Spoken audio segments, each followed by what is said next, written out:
नमस्कार, स्वागत है आप सभी का लाइफ का डमरू के इस वर्सेटाइल प्लेटफॉर्म पर कहानियां फ्लैशबैक से सीरीज में। तो चलिए चलते हैं फ्लैशबैक में और पहुंचते हैं समय के उस अंतराल में जहां मुंशी प्रेमचंद जी ने संपत्ति, रिश्तों और मानवता के मूल्यों को दर्शाती एक पारिवारिक कहानी को लिखा जिसका नाम है वैर का अंत। रामेश्वर राय अपने बड़े भाई के शव को खाट से नीचे उतारते हुए छोटे भाई से बोला, तुम्हारे पास कुछ रुपए हो तो लाओ, दाह क्रिया की फिक्र करें। मैं तो बिल्कुल खाली हाथ हूँ। छोटे भाई का नाम विश्वेश्वराय था। वह एक जमींदार का कारिंदा था। आमदनी अच्छी थी। बोला, आधे रुपए मुझसे ले लो, आधे तुम निकालो। रामेश्वर राय, मेरे पास रुपए नहीं हैं। विश्वेश्वर राय, तो फिर इनके हिस्से का खेत रेहन रख दो।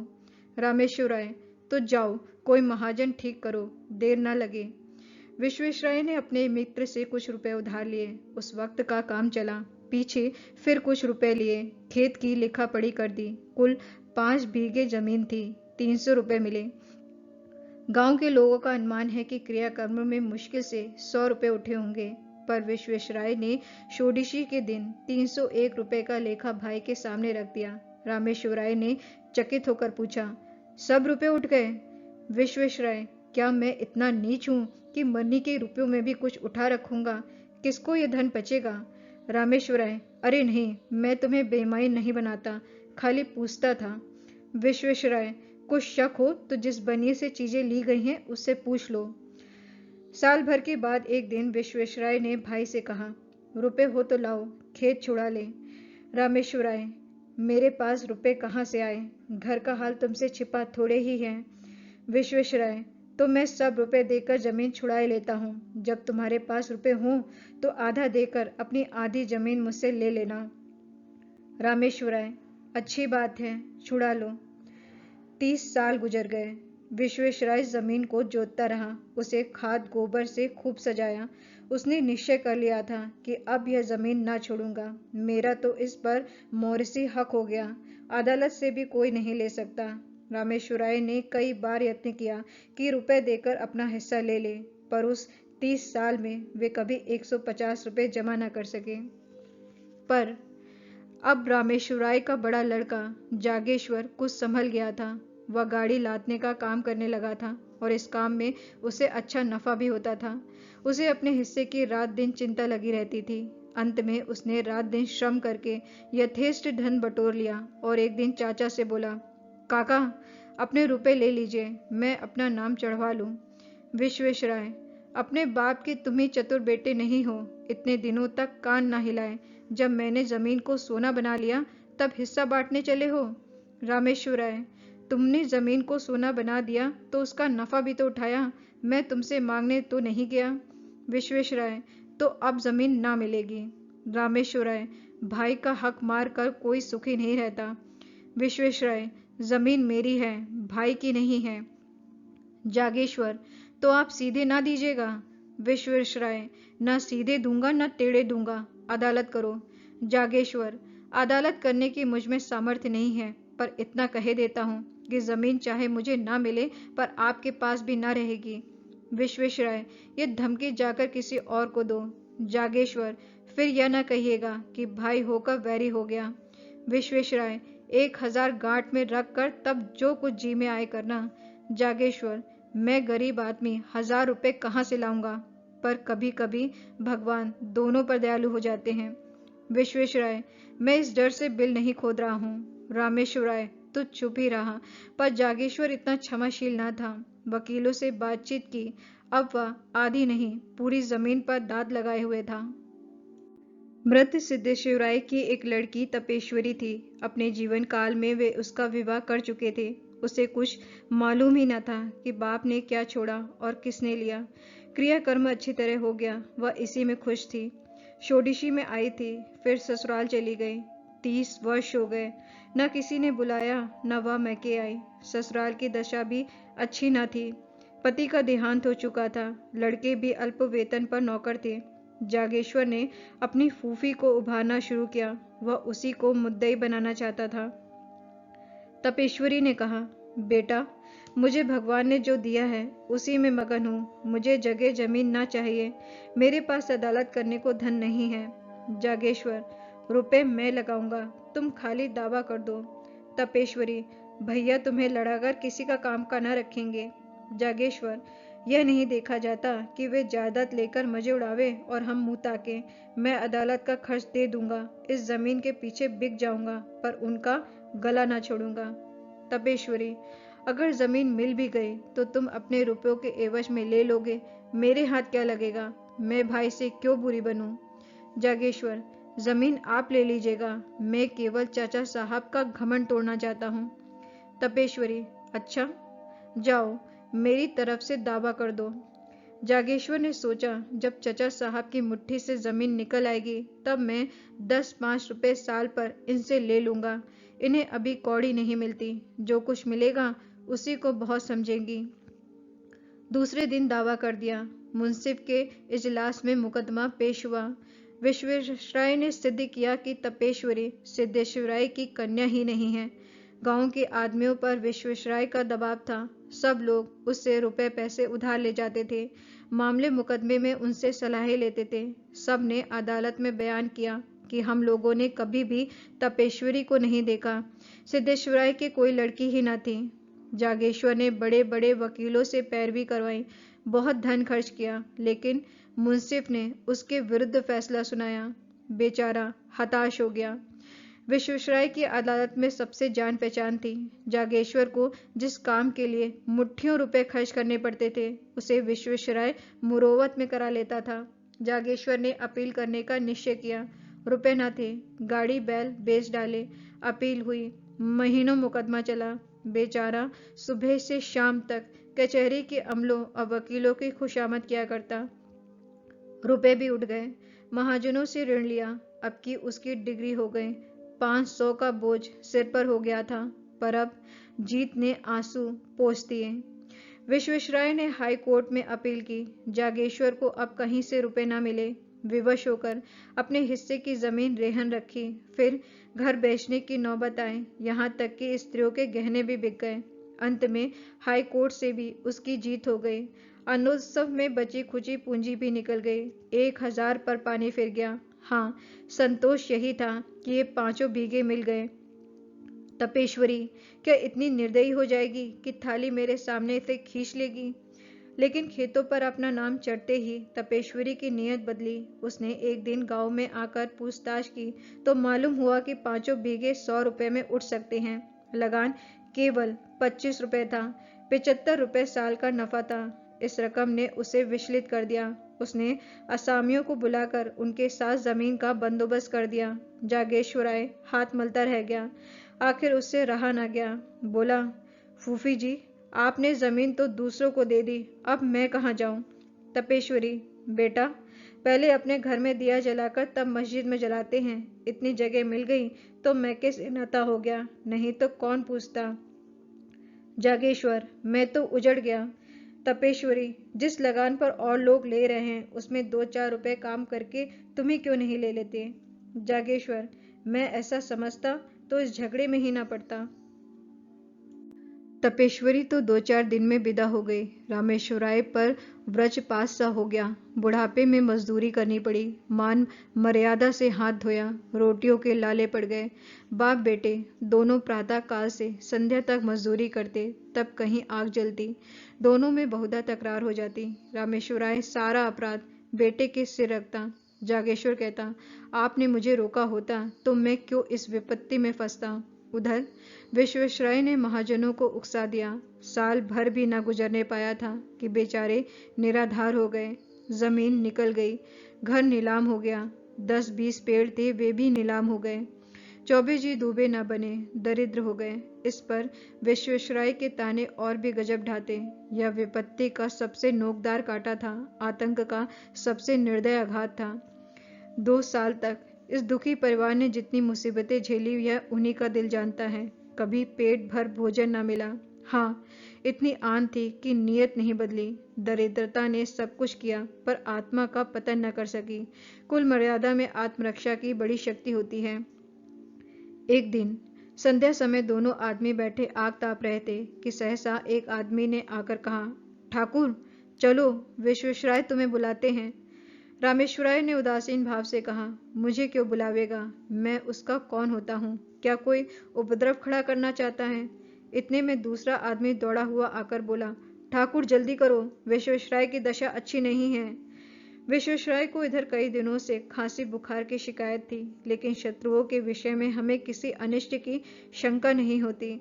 रामेश्वराय और जागेश्वर कभी कुशल समाचार पूछने न गए। कहते, उन्हें क्या हुआ है? अमीरों को धन का रोग होता है। जब आराम करने को जी चाहा, पलंग पर लेट रहे, दूध में साबूदाना उबालकर मिश्री मिलाकर खाया और फिर उठ बैठे। विश्वेश्वराय की दशा अच्छी नहीं है, यह सुनकर भी दोनों जगह से ना हिले।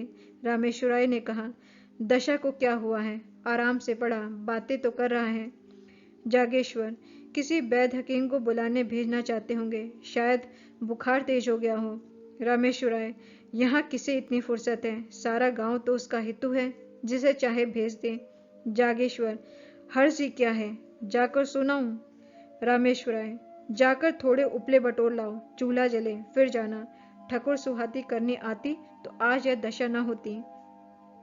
जागेश्वर ने टोकरी उठाई और हाट की तरफ चला कि इतने में विश्वेश्वराय के घर से रोने की आवाजें आने लगी। उसने टोकरी फेंक दी और दौड़ा हुआ चाचा के घर में जा पहुंचा। देखा तो उन्हें लोग चारपाई से नीचे उतार रहे थे। जागेश्वर को ऐसा जान पड़ा, मेरे मुंह में कालिक पुती लगी है।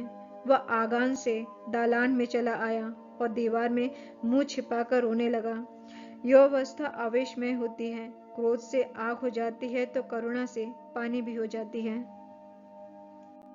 विश्वेश्वराय की 3 बेटियां थीं, उनके विवाह हो चुके थे। 3 पुत्र थे, वे अभी छोटे थे। सबसे बड़े की उम्र 10 वर्ष से अधिक न थी। माता भी जीवित थी। खाने वाले तो 4 थे, कमाने वाला कोई न था। देहात में जिसके घर में दोनों जून चूल्हा जले, वह धनी समझा जाता है। उसके धन का अनुमान करने में भी अतियुक्ति से काम लिया जाता है। लोगों का विचार था कि विश्वेश्वराय ने हजारों रुपए जमा कर लिए हैं, पर यहाँ वास्तव में कुछ न था। आमदनी पर सबकी निगाह रहती है, खर्च को कोई नहीं देखता। उन्होंने लड़कियों के विवाह में खूब दिल खोल कर खर्च किया। भोजन वस्त्र में, मेहमानों और नर्तकदारों के आदर सत्कार में उनकी सारी आमदनी गायब हो जाती थी। अगर गांव में अपना रोब जमाने के लिए 200-400 रुपए का लेन देन कर लिया था तो कई महाजनों का कर्ज भी था। यहाँ तक कि छोटी लड़की के विवाह में अपनी जमीन भी गिरो रख दी थी। साल भर तो विधवा ने ज्यों त्यों करके बच्चों का भरण पोषण किया, गहने बेचकर काम चलाती रही, पर जब यह आधार भी ना रहा तब कष्ट होने लगा। निश्चय किया कि तीनों लड़कों को तीनों कन्याओं के पास भेज दूं। रही अपनी जान, उसकी क्या चिंता। 30 जून भी पांव भर आटा मिल जाएगा तो दिन कट जाएंगे। लड़कियों ने पहले तो भाइयों को प्रेम से रखा, किंतु 3 महीने से ज्यादा कोई न रख सकी। उनके घर वाले चिढ़ते थे और अनाथों को मारते थे। लाचार हो माता ने लड़कों को बुला लिया। छोटे छोटे लड़के दिन दिन भर भूखे रह जाते। किसी को कुछ खाते देखते तो घर जाकर माँ से मांगते, फिर माँ से मांगना छोड़ दिया। खाने वाले ही के सामने जाकर खड़े हो जाते और क्षुधित्र नेत्रों से देखते। कोई तो मुट्ठी भर चबेना निकाल कर दे देता, पर प्राय लोग दुत्कार देते थे। जाड़ों के दिन थे, खेतों में मटर की फलियां लगी हुई थी। एक दिन तीनों लड़के एक खेत में घुसकर मटर उखाड़ने लगे। किसान ने देख लिया, दयावान आदमी था। खुद एक बोझा मटर उखाड़कर विश्वेश्वराय के घर पर लाया और ठकुराइन से बोला, काकी, लड़कों को डांट दो, किसी के खेत में ना जाया करें। जागेश्वर उसी समय अपने द्वार पर बैठा चिलम पी रहा था। किसान को मटर लाते देखा। तीनों बालक पिल्लों की भांति पीछे पीछे दौड़े चले आते थे। उसकी आंखें सजल हो गईं। घर में जाकर पिता से बोला, चाची के पास अब कुछ नहीं रहा, लड़के भूखों मर रहे हैं। रामेश्वराय, तुम त्रिया चरित्र नहीं जानते, यह सब दिखावा है। जन्म भर की कमाई कहाँ उड़ गई। जागेश्वर, अपना काबू चलते कोई लड़कों को भूखों नहीं मार सकता। रामेश्वराय, तुम क्या जानो, बड़ी चतुर औरत है। जागेश्वर, लोग हम ही लोगों को हंसते होंगे। रामेश्वराय, हंसी की लाज है तो जाकर छाव कर लो, खिलाओ पिलाओ है दम। जागेश्वर, ना भेंट पर खाएंगे, आधे ही पेट सही, बदनामी तो ना होगी। चाचा से लड़ाई थी, लड़कों ने हमारा क्या बिगाड़ा है। रामेश्वराय, वह चुड़ैल तो अभी जीती है ना। जागेश्वर चला गया। उसके मन में कई बार यह बात आई थी कि चाची की कुछ मदद किया करे, पर उनकी जली कटी बातों से डरता था। आज से उसने एक नया ढंग निकाला। लड़कों को खेलते देखता तो बुला लेता, कुछ खाने को दे देता।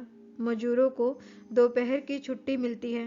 अब वह इस अवकाश के समय काम करके मजदूरों के पैसे कुछ ज्यादा पा जाता। घर चलते समय खाने की कोई ना कोई चीज लेता जाता और अपने घर वालों की आंख बचाकर उन अनाथों को दे देता।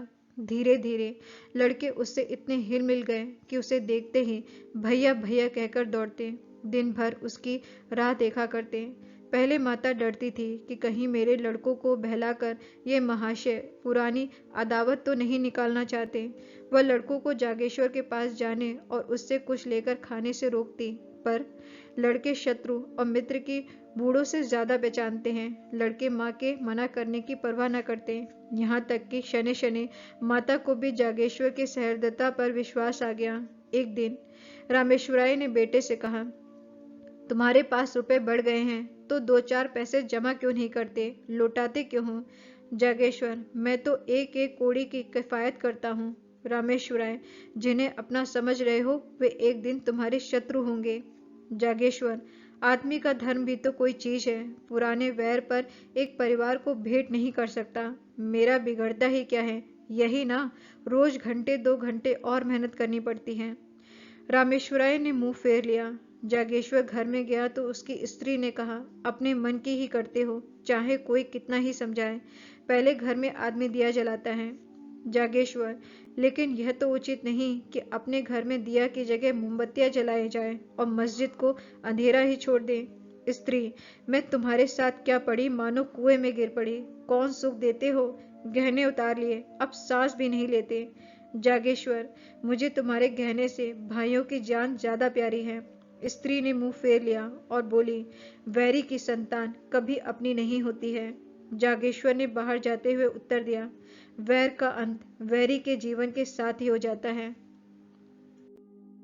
कहानी का संदेश, धन संपत्ति की लालसा का परिणाम। विश्वेश्वराय का अपने भाई के हिस्से की जमीन हड़पने का प्रयास अंत में उनके परिवार के लिए हानिकारक साबित हुआ। वे ये भूल गए कि अन्याय से प्राप्त धन या संपत्ति सुख और संतोष नहीं दे सकती। संवेदनशीलता और सहानुभूति। जागेश्वर ने अपने चाचा की गलतियों के बावजूद उनके बच्चों की मदद की। यह दिखाता है कि दूसरों की मदद करने से ही सच्चा सुख मिलता है, भले ही परिस्थितियां विपरीत हों। धैर्य और समर्पण। रामेश्वराय और उनके बेटे जागेश्वर ने कठिनाइयों का सामना किया, लेकिन अपनी नैतिकता और सद्गुणों को नहीं छोड़ा। उन्होंने यह साबित किया कि सच्चाई और ईमानदारी से जीने का रास्ता मुश्किल हो सकता है, लेकिन अंततः यह सही होता है। परिवार की अहमियत। कहानी में जागेश्वर का अपने चाचा के बच्चों के प्रति दया और समर्थन दिखाता है कि परिवार का समर्थन और मदद हमेशा महत्वपूर्ण होता है, भले ही परिस्थितियां कितनी भी कठिन क्यों न हो। न्याय की लड़ाई। जागेश्वर ने अपनी जमीन के लिए न्याय की लड़ाई लड़ी, भले ही उसे इसके लिए बहुत संघर्ष करना पड़ा, लेकिन यह दिखाता है कि सही के लिए खड़ा होना और अपने हक के लिए लड़ना जरूरी है। कहानी हमें यह समझाती है कि हमें जीवन में सच्चाई, ईमानदारी और नैतिकता के रास्ते पर चलना चाहिए, भले ही हमें कितनी भी कठिनाइयों का सामना करना पड़े। असली सफलता और सुख इन्हीं मूल्यों में निहित है। तो ये थी कहानी वैर का अंत। कहानी अगर आपको अच्छी लगी है तो वीडियो को लाइक करिए, लाइफ का डमरू के इस यूट्यूब चैनल को सब्सक्राइब करिए और साथ में बेल आइकन को प्रेस करना जरूर याद रखिए, ताकि आने वाले वीडियोस के नोटिफिकेशन आपको टाइम पर मिलते रहें।